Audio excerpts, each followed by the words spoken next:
Nossa reunião virtual. Estamos muito agradecidos de ter a sua conexão conosco.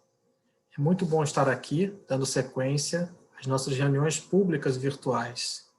Reuniões nas quais nós estudamos alternadamente o Livro dos Espíritos e o Evangelho segundo o Espiritismo. Essa noite nós teremos a companheira Simone Antac, integrante do Lar de Teresa, que estará trazendo o seu estudo para nós. Simone, seja bem-vinda para a sua saudação inicial. Boa noite a todos. Obrigada por estarem aqui conosco para estudarmos juntos, que todos nós estejamos bem e que tenhamos um estudo com harmonia e em paz. Dando sequência à nossa reunião, faremos então a nossa página inicial, intitulada Nem Castigo nem Perdão, de autoria de Emmanuel, nosso patrono, através das mãos do médium Francisco Cândido Xavier. Nem castigo nem perdão. O espírita encontra na própria fé o cristianismo redivivo, estímulos novos para viver com alegria, pois com ele os conceitos fundamentais da existência recebem sopros poderosos de renovação. A terra não é prisão de sofrimento eterno, é escola abençoada das almas. A felicidade não é miragem do porvir, é realidade de hoje. A dor não é forjada por outrem, é criação do próprio espírito. A virtude não é contentamento futuro, é júbilo que já existe. A morte não é santificação automática, é mudança de trabalho e de clima. O futuro não é surpresa atordoante, é consequência dos atos presentes. O bem não é o conforto do próximo apenas, é ajuda a nós mesmos. Deus é equidade soberana, não castiga nem perdoa, mas o ser consciente profere para si mesmo as sentenças de absolvição ou culpa ante as leis divinas. Nossa conduta é o processo, nossa consciência, o tribunal. Não nos esqueçamos, portanto, de que, se a doutrina espírita dilata o entendimento da vida, amplia a responsabilidade da criatura. As raízes das grandes provas irrompem do passado, subsolo da nossa existência. E na estrada da evolução, quem sai de uma vida entra em outra, porque berço e túmulo são, simultaneamente, entradas e saídas em planos de vida eterna. André Luiz. Queridos amigos, nós vamos então fazendo a nossa prece, elevando o nosso pensamento ao alto, agradecendo aos companheiros benfeitores de nossa casa bendita, que estão conosco nesse momento, a nos trazerem a tranquilidade, o consolo, nesses momentos de perturbação, em momentos em que temos que estar com os corações cada vez mais próximos, pensando uns nos outros, trazendo a certeza da fé no futuro, a confiança em Deus, nosso Pai, que sabe o que é melhor a cada um de nós. Que nós possamos, conectados ao alto, agradecer as oportunidades sublimes que recebemos aqui no plano carnal para a nossa transformação e ascensão à felicidade no plano espiritual. Que o Senhor esteja conosco, nos abençoando nesta noite. Graças a Deus. Vamos então abordar o tema Faculdades Morais e Intelectuais do Homem, e convidamos a companheira Simone. Simone, a palavra é toda sua. Obrigada. Obrigada, André. Obrigada a todos. Como André falou, nós vamos estudar essa semana o Livro dos Espíritos. Então, as nossas perguntas serão de 361 a 366, a faculdades morais e intelectuais do homem. Então, vamos começar raciocinando o seguinte: gênio difícil que nem o pai, herdou do pai. Musicista que nem a mãe. É genética funcionando? Certo? Não. errado, né? Nós não herdamos geneticamente nenhuma aptidão, nenhuma moral. Nós herdamos, sim, características físicas e propensões cromossômicas que poderão ou não, ao longo da nossa vida, dependendo da nossa programação, dependendo da nossa conduta, desenvolver determinadas doenças. Mas a nossa genialidades, habilidades, moralidade, nada disso é herdado de nossos pais, de nossos avós, através da genética. Nós somos herdeiros de nós mesmos. Então, isso é importante porque nós fomos criados simples e ignorantes, e aí ignorantes pelo lado do sentido, né, de conhecimento, por Deus, nosso Pai maior, responsável por toda essa magnitude da nossa criação, como a gente vem estudando na doutrina. Mas a sabedoria de Deus, como nós sabemos, é incontestável. Nós temos dentro de nós, na nossa consciência, o bem. No fundo, nós sabemos o que é certo, o que é correto. As leis de Deus estão na nossa consciência. Como a gente leu agora na página, né, que nós acabamos de ler, essa página de André Luiz, a nossa consciência é o nosso tribunal. Né? À medida que a gente vai começando a nossa jornada, e essa jornada começou lá há milênios atrás, né? Então, entre erros, acertos, e nós vamos nos desenvolvendo ao longo de muitos anos, entre encarnações e retornos ao plano espiritual, nós vamos desenvolvendo tanto o nosso lado intelectual, quanto nós vamos desenvolvendo o nosso lado moral. Né? O intelectual, ele tende a ser mais rápido, né? É mais fácil. Nós não dependemos tanto de lidar com o outro. Eu costumo dizer que o endereço mais difícil do mundo é o lugar do outro. Esse lugar, né? Esse lidar com o outro. Aí a gente poderia dizer assim, bom, e eu não poderia ficar sozinho, como ermitão? Não, é difícil ficarmos como ermitões, né? Porque, vamos dizer assim, com o outro, nessa troca, nessa convivência, é que nós aprendemos, que nós trocamos, que nós saímos da nossa zona de conforto. Né? É aí que a gente cresce. Né? É na relação que a gente cresce. Porque se a gente viver isolado, se a gente, vamos dizer assim, ficarmos sozinhos, passarmos uma encarnação completamente sozinhos, numa gruta, numa caverna, nós vamos passar aquela encarnação, vai acontecer, né? Mas nós não vamos trocar, nós não vamos relacionar, nós não vamos ter uma convivência, nós não vamos aproveitar aquela encarnação. Eu sempre disse que eu tinha e tenho, tá? um gênio um pouco mais difícil. Então, dentro da nossa fundadora Amor, né, nossa chefinha Amor, né, Nona Brunilde, sempre dizia para ela assim, chefinha, meu gênio é difícil.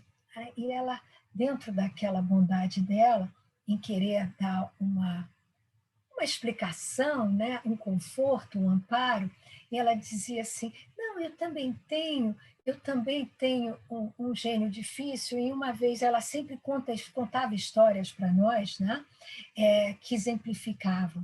E ela contou uma vez uma história lá do 23, em que ela disse assim, puxa, depois de um dia inteiro, ela disse assim, olha que bom, eu estou feliz hoje, porque hoje eu não me desgastei com ninguém, não briguei com ninguém, não me irritei com ninguém, não tive um dia o dia foi ótimo, não tive problema com ninguém, o dia foi maravilhoso. E ela contou para um pequeno grupo, lá no 23. E aí disse que Cléia virou para ela e disse assim, minha filha, mas você não teve com ninguém hoje. Você esteve aqui no 23 aqui, né? Aqui naquele pé, você teve aqui arrumando, você teve limpando, você até teve varrendo, né? Você teve arrumando aqui a casa, mas você não teve com as pessoas. E aí ela riu, né? Então ela contou esse exemplo para mostrar que não foi mérito naquele dia, né? Então não é mérito nosso estarmos sozinhos sem a troca, né? Nós precisamos da convivência. É com essa convivência em que a gente trabalha o orgulho, que a gente trabalha a nossa vaidade, em que a gente vê os nossos melindres, né? Mas à medida que a gente vai crescendo, e também pelo lado intelectual, e que vai também mexendo essa parte toda moral, nós vamos domando as nossas paixões e a gente vai travando essa luta interna conosco. É muito bacana isso, porque somos nós conosco, vai dando aquele diabinho, né? O anjinho bom, o anjinho e o diabinho, né? E a gente vai percebendo assim, não, é aquele orar e vigiar, mas e que a gente vai dizer assim, não, eu já não posso fazer isso, né? Por isso é que as leis, o certo e errado, estão na nossa consciência. Porque cada vez mais que a gente vai melhorando e tomando essa consciência do que é correto, nós vamos querendo agir de uma forma cada vez mais correta. Então, nós vamos nos policiando. Tá? Isso é muito importante, porque ninguém aponta o dedo para nós. Ninguém. Somos nós mesmos. Né?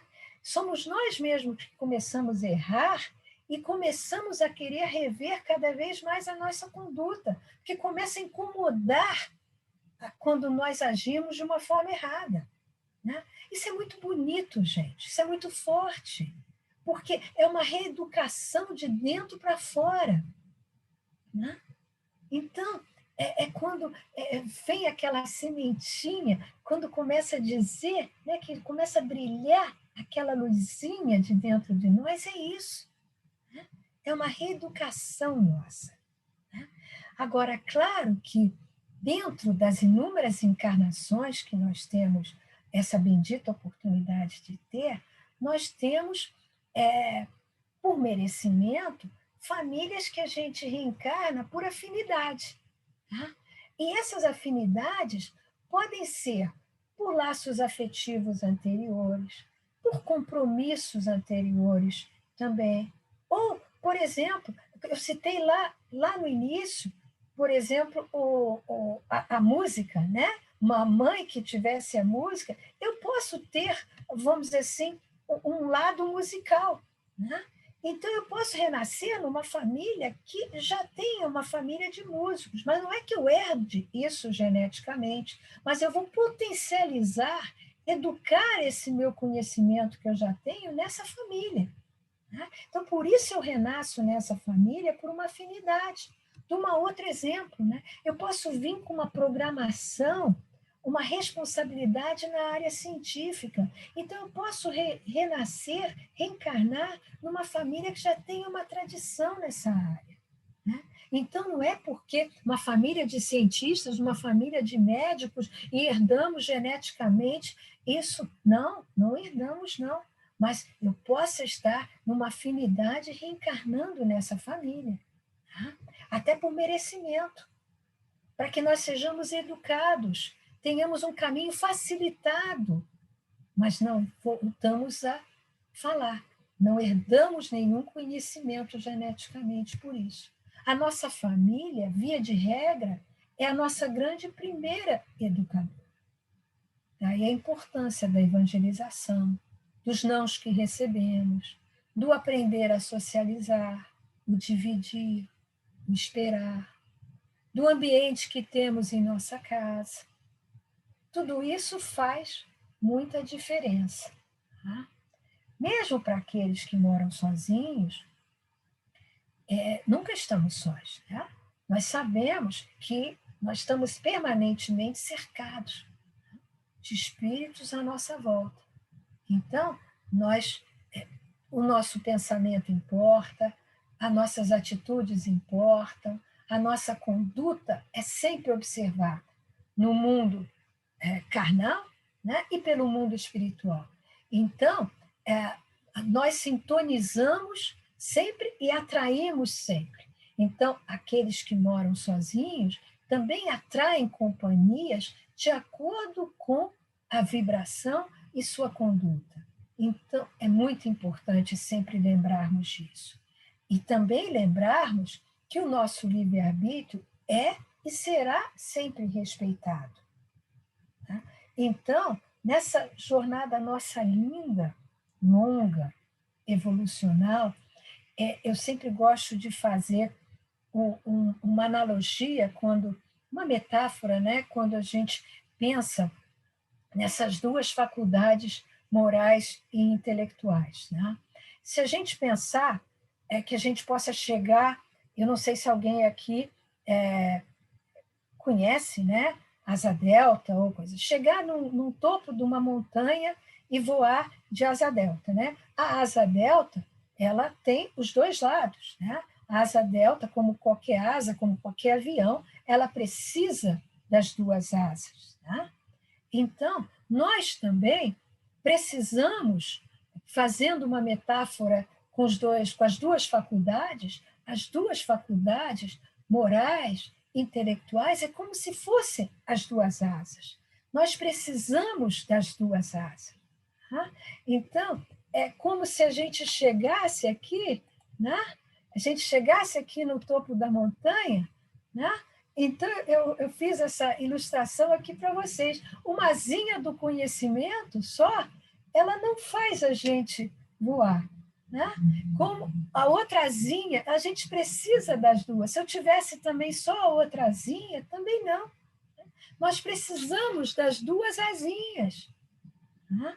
Das nossas duas asas, para que a gente possa voar. Então, nós precisamos cuidar de desenvolver as nossas duas asas, a da moralidade e do conhecimento. Então, é isso que a gente precisa cuidar. Quem já fez o planejamento de uma reforma, ou de uma viagem, ou até de despesas de uma casa, sabe que quando a gente pensa, estuda com critérios, pontos, as alternativas todas de um planejamento desses, que estrutura uma viagem, exatamente as passagens, os pontos em que vão, onde vai parar, os hotéis, né? Uma reforma que vai, quanto vai gastar de pintura, quanto vai gastar no quebra-quebra, o pedreiro, parte elétrica, tudo. Na hora que for estudar esses critérios todos, ou mesmo assim, até as próprias despesas das casas, no final, quando estuda todas as possibilidades, fica satisfeito com esse estudo como um todo. Né? A solução encontrada dentro daquelas condições. A mesma coisa acontece com o planejamento da nossa encarnação. Há um planejamento macro para a nossa encarnação, feita conosco, né? Normalmente conosco. Né? Só não é feita conosco se a gente não tiver o mínimo de méritos, mas todos nós já temos esses méritos para participarmos no planejamento da nossa encarnação, junto com o nosso benfeitor, junto com outros espíritos responsáveis também pela nossa encarnação. Então, é feito todo um planejamento macro da nossa encarnação, né? Visando o quê? Visando o nosso crescimento. De acordo com as nossas necessidades, com a nossa ficha, nós temos um histórico. De acordo com essa nossa jornada toda, nós temos esse histórico todo. Do que a gente precisa. Cada um de nós tem uma ficha diferente, com necessidades diferentes, com objetivos diferentes nessa encarnação. Né? Ah, mas é lei de talião, dente por dente, olho por olho? Graças a Deus que não. Além da misericórdia divina, que é muito benevolente, há sempre os nossos méritos. Muitos méritos. Então, como é que é essa equação? Temos os débitos naquelas fichas, temos os nossos méritos, que envolvem a nossa encarnação atual. mais o amor de Deus, que é enorme, essa benevolência de Deus, e mais a conduta no bem, né? Que é uma conduta que isso aqui é variável, porque nós temos as nossas escolhas, nós temos o nosso livre-arbítrio, nós temos a cada dia, nós estamos fazendo escolhas, nós estamos direcionando o nosso dia a dia com as nossas condutas. Então, esse é o cerne das questões. De cada questão, somos sempre nós e nossas escolhas. Eu vou dar aqui um exemplo, e eu citei esse exemplo recentemente numa mensagem dos colaboradores. Né? Se a gente chegar e comprar uma televisão a prazo na Casas Bahia, em 10 prestações. Tá? Então, nós chegamos lá, na Casas Bahia, e chegamos e assim, eu quero comprar uma televisão em 10 prestações. Ótimo. Se nós deixarmos de pagar a prestação do mês de julho, muito bem, não tem problema nenhum. O que vai acontecer? A Casas Bahia vai nos cobrar a prestação do mês de julho, na hora que nós formos pagar, com certos juros. Não adianta a gente chegar lá chorando, reclamando, falando mal da Casas Bahia, não tem choro. Essas são as regras de mercado, são as regras da loja, são as regras da vida comercial. Né? Nós vamos pagar aquela prestação com juros. Né? Quais são as regras do nosso carnê espiritual? Não é as regras do carnê da Casa Bahia. Nós temos aqui na nossa encarnação algumas prestações, algumas vivências que acertadas lá no nosso planejamento. Agora, nós temos o nosso livre-arbítrio, que nem nós temos um livre-arbítrio da Casa Bahia de não quitar aquele carnê, nós temos o nosso livre-arbítrio de repente, não quitarmos a prestação do carnê espiritual. O que vai acontecer? Não é os juros da Casa Bahia, mas os juros, vamos dizer assim, na hora que nós formos quitar esse carnê, vai vir com um acréscimozinho de dificuldade. É que nem os juros da Casa Bahia. É injusto isso? Não, é educativo. É educativo. Essas são as regras das leis divinas. Mas, em contrapartida, tem o lado bom. Lembram essa equação aqui em cima? Da conduta no bem? Tem um lado bom. Por quê? Se nós também, dentro do nosso planejamento, lá atrás, que a gente pode vir com uma carga cromossômica genética, aí sim, que nós podemos estar vindo. Por exemplo, que dentro do nosso planejamento, a gente veio com uma carga cromossômica, que a gente poderia, ou não, dependendo da nossa conduta, né? Nós estarmos, por exemplo, dentro do nosso planejamento, por volta dos 50 anos, ter uma doença dentro do nosso carnê espiritual, uma doença cardíaca mais séria, mas pela nossa conduta no bem, nós estamos recebendo um abatimento dessa dívida, um desconto nessa dívida, que em vez de uma doença cardíaca séria, nós estamos tendo simplesmente uma arritmia mais leve. Né? Ou, em vez de um tumor mais complicado, nós estamos recebendo um tumor cerebral complicado, nós estamos simplesmente tendo uma dor de cabeça mais forte. Entende? Então, a conduta no bem é sempre suavizada, é sempre levada em conta e suaviza o nosso carnê espiritual. Por isso que aquela carga cromossômica que a gente tem e que a gente tem na nossa genética pode ou não desenvolver certas doenças que possam estar no nosso planejamento. Porque pelas nossas atitudes, pela nossa conduta, isso pode ser suavizado. Isso é muito bonito, gente. Muito bonito, porque a misericórdia divina é fantástica. Ela vive nos carregando no colo. Leva em conta cada atitude positiva nossa. Então, cada um de nós tem uma história, cada um de nós tem uma vivência, cada um de nós tem uma riqueza interior. Nós somos diferentes, mas todos temos um objetivo comum: germinar essa semente do bem que temos dentro de nós, para ser forte, frondosa, grande. Né? Agora, todos queremos harmonia e paz. Harmonia, gente, é o equilíbrio entre os diferentes. E o que nós estamos aprendendo nesse último ano e meio? Né? Esse último ano e meio difícil. Voltando àquele endereço difícil lá atrás, o lugar do outro. O outro teve um significado especial esse ano. Estamos sendo mais solidários. Todos nós choramos nossas perdas, a perda do outro, as perdas coletivas, a convivência mais intensa com o outro, os outros. Esse foi e ainda está sendo um desafio grande. Essa convivência está nos ajudando muito a desabrochar sentimentos adormecidos, sentimentos difíceis, né? Sentimentos misturados, sentimentos em que nós achávamos que não éramos capazes de sentir. Né? Então, isso tudo, a nossa palavra está sendo educada diariamente. Vamos estudar, né? Aprimorar a parte intelectual, sim.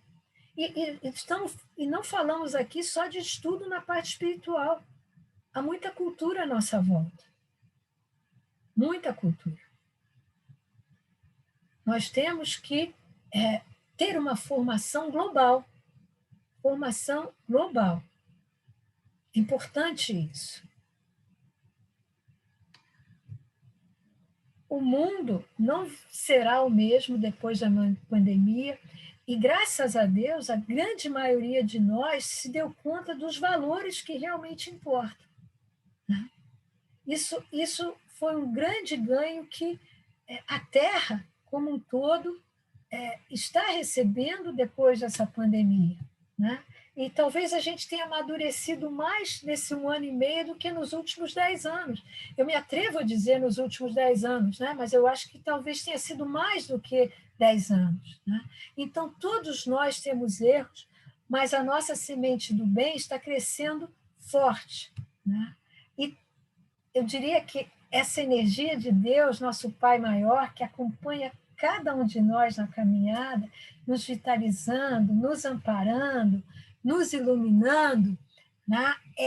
Ela está aqui, grande. Então, que a gente cresça, que a gente cuide das nossas asas, que a gente desenvolva o nosso lado intelectual, que a gente desenvolva o nosso lado moral, esse lado todo para o bem, que possa ser devagar, mas sempre, né? Que nossas asinhas, né? Que a gente bata nossas asas e que bata muito, né? Devagar, mas sempre. Né? E falando de devagar, mas sempre, eu sou fã de carteirinha do Fonte Viva. Né? Então, o Fonte Viva tem no capítulo 62, é exatamente o capítulo Devagar, mas sempre. Então, eu deixo de dever de casa para todos vocês lerem esse capítulo, 62, é o devagar, mas sempre. Né?